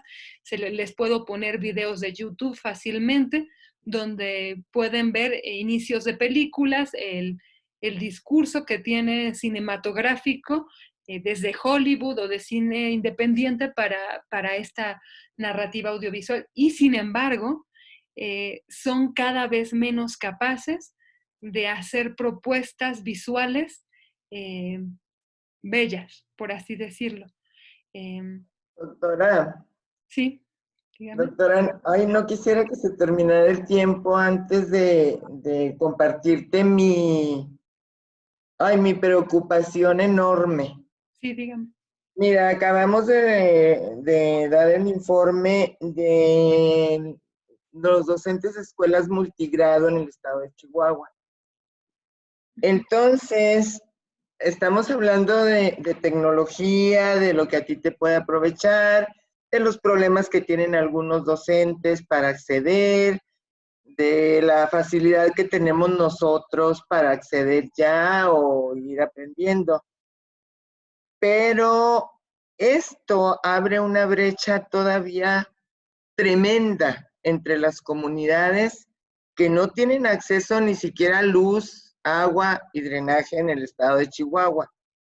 Ahorita yo me pregunto, ¿qué están haciendo con 452 escuelas multigrado solamente federalizadas? No estamos hablando de albergues indígenas ni de otro tipo de educación. Educación básica. ¿Cómo están llevando la educación esos 900 maestros aproximadamente, porque son cifras de hace un año, a los alumnos? Quiere decir que hay una gran cantidad de la población que está al margen de la educación ahorita con esta pandemia. Y desafortunadamente esas comunidades, de acuerdo a Coneval, están registradas en alta marginación, por lo que me imagino que nos imaginamos cuáles son sus condiciones, ¿verdad?, de existencia de esas comunidades y de esos niños. Entonces, pretender una educación mediante esta tecnología olvidó por completo a esos niños, a esos maestros del estado de Chihuahua, por ejemplo, pero en todos los estados existen muchísimas escuelas multigrado. ¿Y por qué son multigrado? Porque están en regiones alejadísimas, faltas de todos los servicios. Entonces yo sí siento que si nos enfocamos a la educación por estos medios, utilizando la tecnología, va a ser mucho mayor el margen y diferencia de la pobreza y los demás.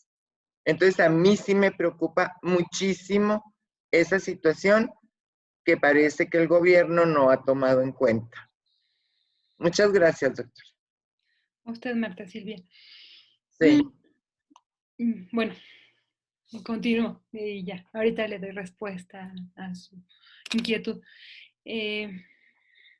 Bueno, para ser más breve y que nos alcance el tiempo. Me comentaba, por ejemplo, Wendy, que cómo se puede visualizar un trabajo con niños menores a los de, pues, a la educación básica para irse acercando a las TICs.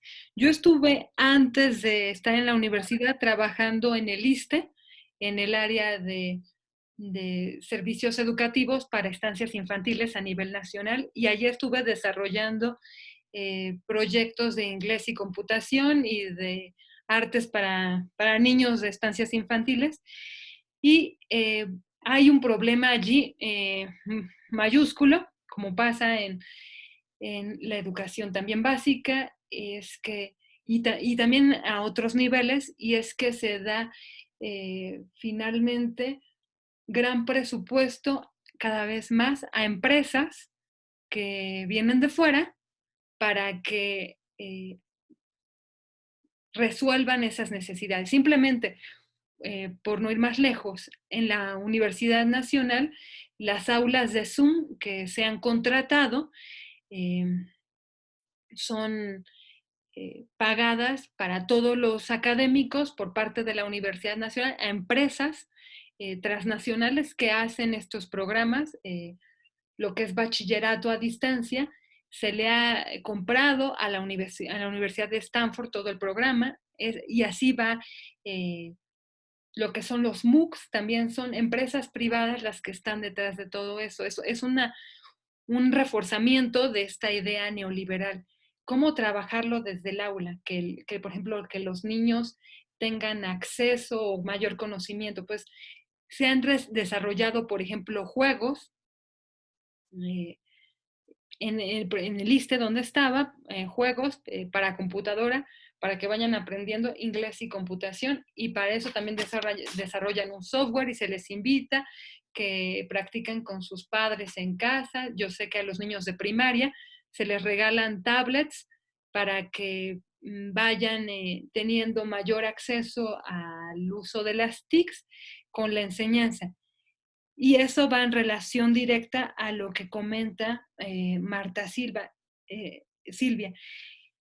Sí, se están dando ha habido pizarrones, por ejemplo, ¿no? Pizarrones electrónicos distribuidos por secundarias en algunas localidades a nivel nacional, donde muchos maestros no saben cómo utilizar también esos pizarrones y pues se pierden, ¿no? Pero, como comenta Marta Silvia, hay regiones donde no se habla español, por ejemplo, regiones donde no llega el agua, no llega la luz eléctrica. Pues yo he comentado esto bastante, lo he ido trabajando. Pues yo estudié estudios latinoamericanos y en varios países de Latinoamérica pues pasan situaciones similares, ¿no? México, al ser un país centro latinoamericanista que no toma en cuenta las experiencias de otras regiones de Latinoamérica, donde además tenemos una división entre norte, centro y sur de México, que también tenemos diferencias con la experiencia chicana, que también va ligada a la nuestra, pues nos vamos perdiendo de la posibilidad de dar respuesta a este tipo de necesidades. México es el segundo país de América Latina con mayor número de hablantes en lenguas indígenas, sin contar que pues están muchas veces en un grado de pobreza extrema. Las mujeres de estas poblaciones indígenas son las que más están viviendo este tipo de situaciones donde ya no saben leer y escribir muchas veces. ¿Qué hacer, no? En Bolivia, durante el gobierno de Evo Morales, es donde más acciones se llevaron a cabo para, desde la educación, resolver este tipo de problemas. Se han ido echando atrás. Ahora con el cambio de gobierno se ha vuelto a la invisibilización de las necesidades de estos grupos. La educación a distancia, como se mantiene hoy día, poco puede hacer. Lo manejo brevemente, como una pincelada en lo que les leí. Es difícil pensar una educación mediada por tecnología de este tipo, para todos, si ni siquiera hay agua para todos. Es necesario hacer conciencia. A mí me duele bastante cuando llegan alumnos a escribirme diciéndome, es que profesora, yo no tengo computadora, no tengo acceso a internet, duramente le puedo escribir. Y se van quedando fuera. Mi grupo, antes de empezar con la contingencia y de que hubiera ese paro en la Facultad de Ciencias Políticas de la UNAM, era de alrededor de 40, y pues ahora hay 16. Y de allí los que pueden entrar. Es una realidad muy, muy dura, una realidad que sí no toma en cuenta gran parte de la población. Pero bueno, es necesario seguir trabajando, pero poner el dedo sobre el renglón y decir, escribir que se necesita eso. El estadístico de la UNAM, por ejemplo, no maneja ¿cuántas personas no hablantes del español quieren entrar a la Universidad Nacional? Ni se menciona. No hay ninguna carrera dentro de la Universidad Nacional que está hecha que se haya planeado en alguna lengua indígena. No existe. Y pues esta parte del SUAYED solo tiene representación en un estado fuera de la Ciudad de México, en Tlaxcala, en forma total, ¿no? Como parte de la UNAM. En otros estados se maneja conjuntamente con las universidades estatales. Ya me estoy pasando del tiempo, voy resumiendo. Se maneja en conjunción con universidades estatales para dar solución. Sobre todo resalta el caso de Oaxaca. En Oaxaca trabaja conjuntamente la UNAM con la UAPJO para dar cursos a distancia, y sin embargo la UAPJO cobra una colegiatura mínima, pero la cobra a sus estudiantes por tener acceso a este tipo de educación. Y bueno, hablamos que muchas veces son estudiantes de comunidades indígenas que tienen que caminar bastante para llegar a un centro de cómputo donde pueda tener acceso. Con respecto a la pregunta de la diferencia entre norte, centro y sur de México y el acceso a los contenidos escolares y su homologación, el peligro que hay. Sí hay un peligro, pero también hay un peligro fuerte en separarlos. Yo les comento, mi familia es del norte de México y yo veo que hay cada vez hay una mayor barrera cultural invisible que me separa de las personas, bueno, que son mi propia familia, porque además de esto, esa separación que hay es una separación económica que trae detrás de sí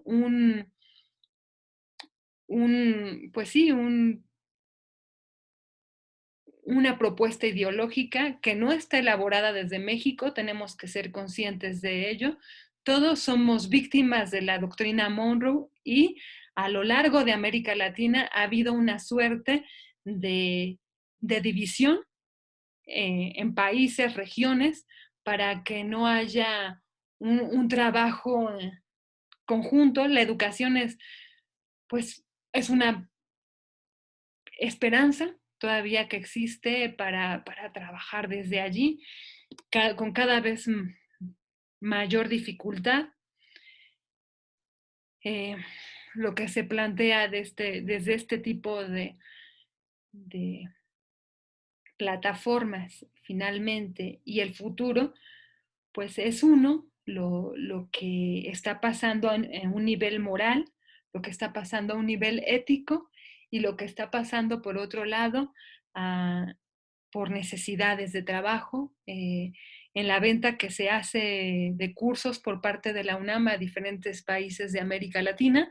Lo que más se compra para desarrollar como cursos es robótica, por ejemplo, y bueno, los aspectos sociales van siendo cada vez más distanciados. Hay unos comentarios que hacen aquí desde el chat. Nos dice Perla Estrada que deben de contemplarse tanto la estructura del sistema como los componentes de los centros educativos para la planeación de estos nuevos modelos tecnológicos, en donde se abarque toda la población, no discriminando clases sociales, regiones, localidades desfavorecidas. Pues sí, es un trabajo continuo y como bien decían, el trabajo de un profesor de manera unidimensional en el aula, pues ya no tiene cabida, tiene que ser recíproco y el profesor ser un facilitador, pero de todas formas, hay muchas dificultades que hay que tener en cuenta y lo que aquí les estoy manejando, la parte que maneja este imaginario por parte de los estudiantes no es banal, no es de hacerse a un lado. Estamos trabajando con estudiantes en general que están desencantados y que tienen una visión de futuro desencantada donde no encuentran mucho que hacer a la distancia. Dice aquí, Alan, en mi situación particular me sintacto con la educación, es con personas de la tercera edad, mi contacto con la educación es con personas de la tercera edad y personas que son analfabetas. Existe la complejidad y caen en una distopía existencial, justamente, por lo que se tuvo el acercamiento a las tecnologías y se abre una nueva brecha para el acceso a la educación a nivel básico y su alfabetización. Y sí, es muy importante trabajar también con las personas de la tercera edad en este sentido. El conocer un poquito cómo manejar estos instrumentos de tecnología no nos hace mejores, ni más educados, ni nada. Nuestra labor como pues promotores de la educación es que todos sigamos sintiendo ese amor hacia el aprendizaje y buscar el que se tiren esas brechas. Y nos dice Manuela, me deja muchas áreas de oportunidad para mejorar en lo tecnológico y educación a distancia con el personal docente. Esto es el proceso, debemos pensar en todo ellos. Saludos de Ojinawa, Chihuahua. Felicidades, Evelyn, y ojalá nuevamente puedas compartir tus saberes. Ana María finalmente nos dice un tema interesante que propicia la reflexión hacia un problema complejo que devela aspectos políticos, económicos, sociales y culturales que requieren el análisis y posibles alternativas. Desde la utopía que aquí nos permite avanzar, pero tomando en cuenta las necesidades reales de la sociedad. Bueno, pues muchísimas gracias. Fue un gran placer estar trabajando con ustedes. Espero que prontamente nos podamos encontrar de nuevo y pues que tengan un excelente viernes, muy feliz fin de semana y feliz Día del Maestro nuevamente y estamos en contacto. Muchas gracias, Evelyn. Gracias a todos, gracias por estar presentes estas 2 horas. Evelyn, muy amable, estarás en la lista de invitados posteriormente otra vez para que puedas participar con nosotros. Y a todos ustedes, muchas gracias a nombre del Centro de Investigación y Docencia y el Cuerpo Académico, Desarrollo y Gestión Intercultural en Educación. Les deseamos un excelente día. Feliz día, muchachos. Hasta luego. Gracias. Evelyn, nuevamente. Gracias, Fede, a ti y a tu cuerpo académico. Felicidades. Hasta luego, muchachos. Gracias. Bye. Pasen un buen día. Igual.